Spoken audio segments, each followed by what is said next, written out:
More than 2 years of development and the Sinking City is slowly approaching its release. There is still a lot of work lying ahead, but the hardest part is certainly behind us. Now we feel it's finally time to start showing some gameplay to the public. Luckily, we have a few great opportunities to do it, with gaming events like GDC and EGX Rest being right around the corner.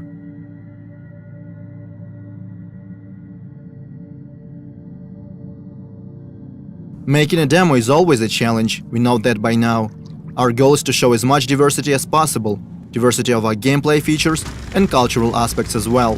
For these purposes, and also to introduce and explain our mechanics, we are creating a completely new quest line. So let's jump back to November when our work began. Our narration team comes up with a story of a missing person. Depends on the kind of job that you're offering. My husband, Harry Evans, has disappeared. It ties together our gameplay features as well as that Lovecraftian lore. At the same time, our concept artists and level modelers start working on the gameplay area. The quest is designed to take the player across different city districts: Rich, Poor, the Harbor Zone and the others. At first, the plan was to put together a small separate map just for GDC, but we quickly realized we didn't want to make something we would never use in the future. So we agreed that the quest should take place in the actual city. The problem is our full map is far from finished.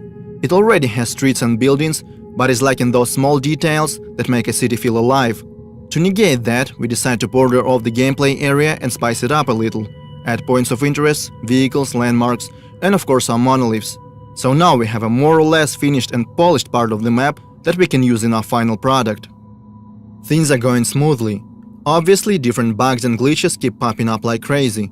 Sometimes the hero wears two hats, sometimes a floating object stop being floaty, and don't get me started on strange collisions. But we always manage to fix them in no time. However, there is one big problem that we have struggled to sort out for months: lighting. In our previous demo, we used static light maps and baked them into the textures. That was a difficult and resource-draining process, so in our game we eventually decided to switch to dynamic lighting. It works great, yet we still cannot pinpoint the right tone and colors that we want to use in the Sinking City. To solve that problem, we reach out to professional photo artists in Kyiv. They help our team find the right color scheme, inspired by the works of Caspar David Friedrich, James McNeill Whistler, Gregory Crutzen, and other prominent masters in their fields. Also, during our numerous playtests, we realized something. Our quest line is intriguing, but very linear. And that's not something you'd expect from the developers that keep hyping up their quote-unquote strong and non-linear storytelling. So our writers put together an alternative ending.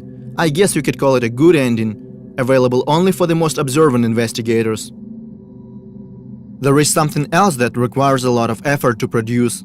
Our intro cutscene is supposed to be the very first thing that people will see.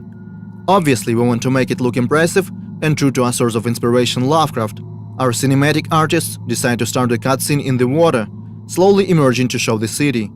The sea and its destructive influence are one of the main themes in our game, and these first few seconds felt fitting, they felt right.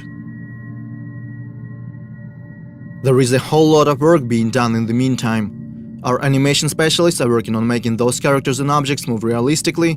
The localization team is searching for the right actors to voice our characters. The sound designers and the combat unit are busy as well. After several months of work, the demo is ready. All that's left to do is spend countless and countless hours creating and practicing the presentation. We know the importance of the first impressions. They can be make it or break it kind of deal. We might find thousands of new fans or go completely unnoticed. And it's really tempting to fall in the trap of overpromise just to gain short-term attention. But there is nothing worse than being disappointed when the game comes out and feel like being lied to. So we decided to make a demo that is true to the game as possible. And now we want to see what will be the people's reaction.